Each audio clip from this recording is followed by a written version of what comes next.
you're a definite game changer in this space. Appreciate that, man. Coming from you. Yeah. No, like, for real, because being a strong black man, being able to defy all odds and bring value to a network that if you remove him, you can't replace him. Yeah, that's fact. That type of impact. Right.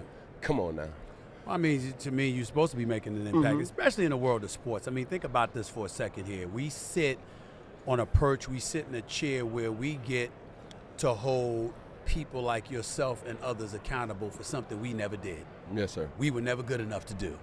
But we're sitting in a chair and we're casting judgment on you based off of what you do.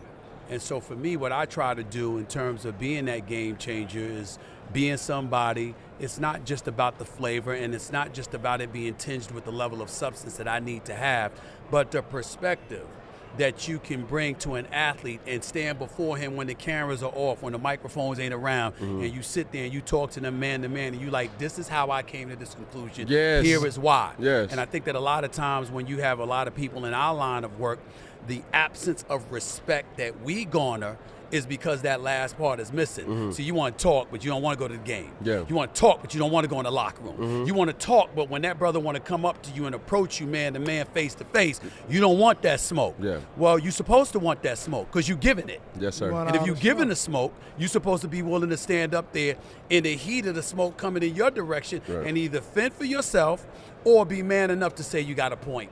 Yeah. I see where you coming from. My bad, Yeah. and then correct it. And so that's what I've always tried to do.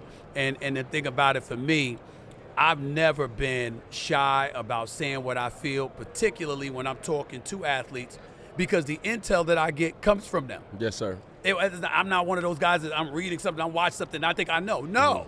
I was the dude in the locker room talking to you face to face and getting the intel and getting the perspective. So when they would come to me, I'd be like, you don't remember what you said to me 2 months ago? Yeah. You don't remember what you said to me 6 months ago? You don't remember what your teammate said? You don't remember what your coach said? Right. I ain't make it up. Right. And when you have that kind of conversation and they see that's the perspective that it comes from, I think it warrants a level of respect because they know there's true dialogue. But how do you fight this balance, though, Stephen Sure.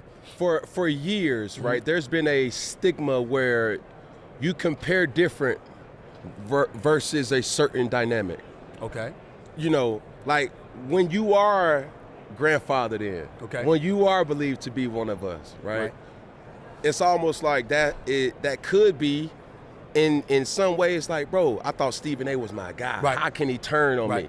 Right. You know, and I see a dynamic with a lot of players, and they will remain nameless. But for you knowing that, it's like, yo, you will judge Cam this way, but you won't judge A-Rod. Well, I will say this to you. I take each and every situation into consideration, and not only that, I judge you according to history and according to what the expectation was for you coming into a situation.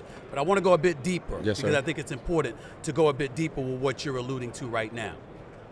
If I sit up there and I'm talking to you, like you said, you got people ahead. Listen, I'm Stephen A. I know there's a lot of cats out there that can't stand my ass. Right. They might hate me. And when I give a damn, I will let you know, because I don't. And here's the reason I don't care. And here's the reason I don't care. Because I swear to you on my soul, I know I'm fair.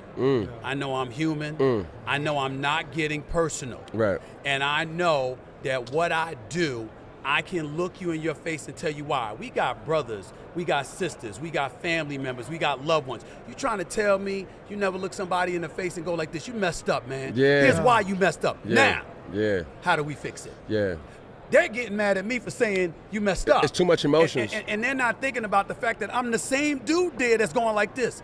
Now that I told you what you did wrong, let's talk about how to make it right, because I'm going to help you do it. For sure. So it's like, in the course of doing my job, I have to be objective in what I disseminate about the facts that everyone is aware of. For sure. But beyond that, I'm your brother. Yeah. So I might see Cam and I might be there, yo, Cam. And the world thinks it's stupid, and it might have been obvious that something was stupid. But that's your actions, not you. Yeah. That's that particular act. That was stupid. That was wrong. I have to say that. But there's so much more to you than that, and I'm here to help. Right. So what can we do to help you?